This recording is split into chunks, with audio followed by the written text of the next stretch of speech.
लड़की को क्या कहें, अभी कुल जजमें 2 साल की वो कलाकार है, सामाजिक नॉलेज उसके पास नहीं है और नादानी कर दी। लेकिन सबसे ज़्यादा नादानी उस गीत को लिखने वाले ने किया। तो अब चूंकि अब लड़की गलती के बाद उन्होंने माफ़ी भी मांगा, उसके पिता ने माफ़ी मांगा। वो हमारे यहाँ भी लोग बताए कि सर क्या किया जाए, हम कहे कि गलत तो बहुत की हो। मायावती भी है बैठी कोठरिया, होली कैसे खेले बना ही समरिया। मंचों से इनको देखा जाता है और बड़े बड़े सवाल हैं।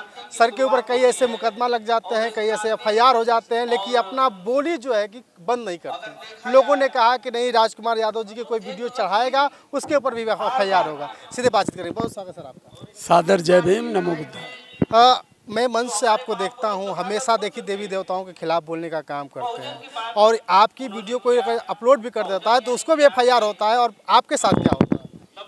हमारे साथ ठीक है होता है, क्योंकि हमें खुशी ये मिलती है कि देवी देवता कुछ उखाड़ बिगाड़ नहीं पाए। अब देवी देवताओं के बदले में सरकार लगी है, तो यहाँ तो स्पष्ट हो गया कि देवी देवताओं में कोई ताकत नहीं है कि जो आदमी का कुछ बना सके या बिगाड़ सके। बस देवी देवताओं पर जितना हमने अध्ययन किया अब तक यही पाया कि हमारे बहुजन समाज के 85 मूल्यवासियों को बर्बादी का सबसे बड़ा कोई जड़ है तो केवल देवी देवता है। इसलिए हम अपने समाज से कहते हैं कि देवी देवता जिनके लिए हैं उनको मुबारक हो। आपके लिए देवी देवता नहीं है, आप वहाँ से हट जाइए। आप बाबा साहब अम्बेडकर, संत रैदास, संत कबीर, संत गुरु महापुरुषों की सानिध्य में रहिए। हमें देवी देवता से न कुछ लेना है न उनका देना है।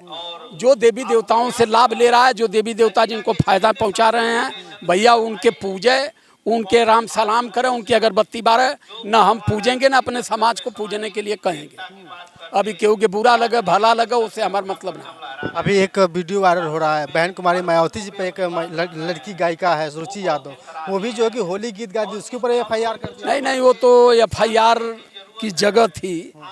क्योंकि देखिए, पहली चीज़ ये है कि उस लड़की को क्या कहें, अभी कुल जजमें 2 साल की वो कलाकार है, सामाजिक नॉलेज उसके पास नहीं है और नादानी कर दी। लेकिन सबसे ज़्यादा नादानी उस गीत को लिखने वाले ने किया।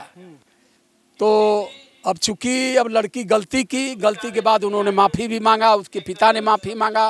वो हमारे यहाँ भी लोग बताए कि सर क्या किया जाए, हम कहे कि गलत तो बहुत की हो, लेकिन पहले वीडियो डिलीट कराओ। वीडियो डिलीट करा करके फिर समाज से माफ़ी मांगो और जीवन में फिर ऐसी गलती कभी करना मत। लेकिन यादव जी, हम आपसे जानना चाहते हैं, उससे पहले ही बहुत सारे होली सम्मेलन हुआ करते थे। मनोज तिवारी भी ऐसी गीतों को गा लिया करते थे, उन लोगों पर FIR नहीं होता था। बहुजन समाज की बेटी के साथ क्यों FIR? नहीं, कारण ये है कि अब ये देखना है कि FIR कौन किया। अपने लोग समाज, देखिए, मनवाद सक्सेस इसीलिए है कि हमारे लोग अपने लोगों की थोड़ी बहुत अगर गलती होती है तो उसको उछाल के आसमान पर ले जाते हैं। और वो उससे भयंकर गलती, अभी एक शिवशंकर सिंह जी थे, जितनी अभद्र बात उन्होंने माननीय बहन जी के लिए कहा था, आज तक कोई वैसी बात नहीं कह पाया। लेकिन उनके ऊपर FIR हुआ, वो भी जेल गए।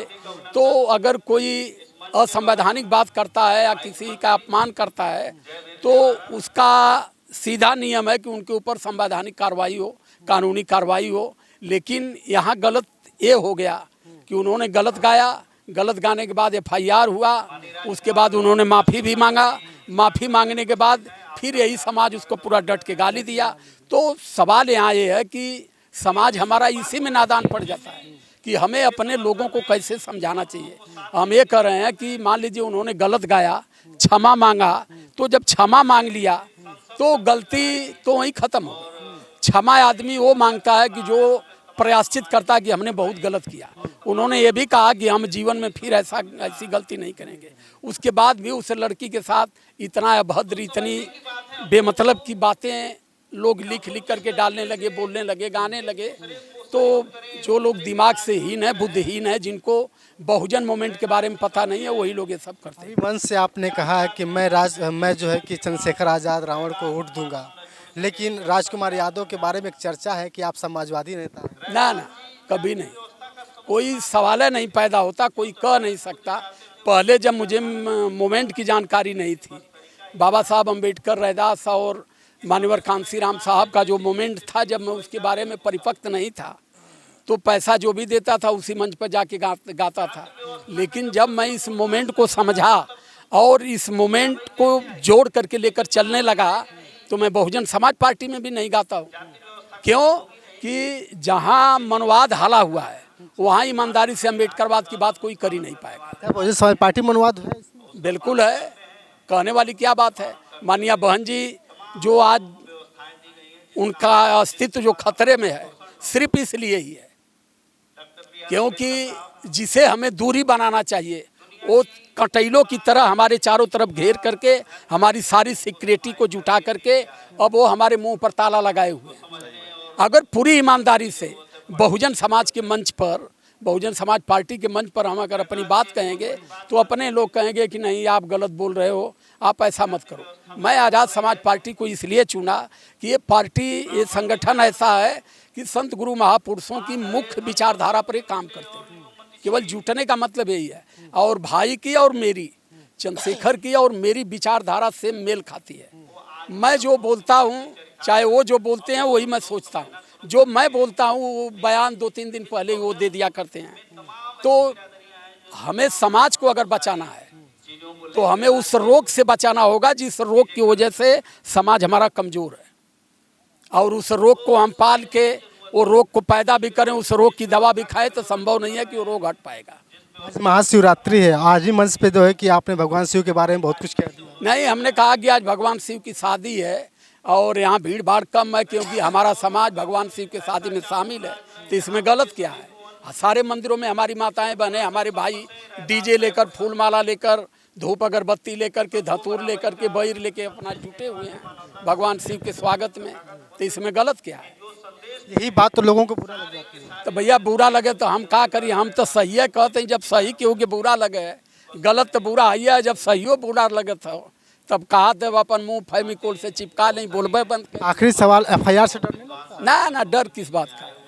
एफआईआर का हम सम्मान करते हैं क्योंकि ये व्यवस्था बाबा साहब अम्बेडकर की बनाई हुई है कि किसी का अपमान अगर आप करोगे, कोई अपने आप को अपमानित महसूस करता तो आप पर कानूनी कार्रवाई होगी। तो हमें समाज को बचाने के लिए, अपने समाज को सही दिशा में लाने के लिए अगर कोई अपने आप को अपमानित समझता है, अब हम समाज को कह रहे हैं कि गोबर पूजना बंद करो। अब कोई अपमान सोचता कि हमारा अपमान किए तो उससे हमारा मतलब नहीं है। हम केवल अपने लोगों को कह रहे हैं कि आप गोबर और पत्थर पूजना बंद करो और आप संत गुरु महापुरुषों की सानिध्य में चलो और पढ़ो लिखो, बच्चों को पढ़ाओ, इससे आपका कल्याण हो। बहुत बहुत धन्यवाद। हमारे साथ राजकुमार यादव जी थे जो मिशन गायक हैं, हमसे बातचीत कर रहे थे। बहुत कुछ मामला सामने निकल गया, बाकी आपके रास्ते।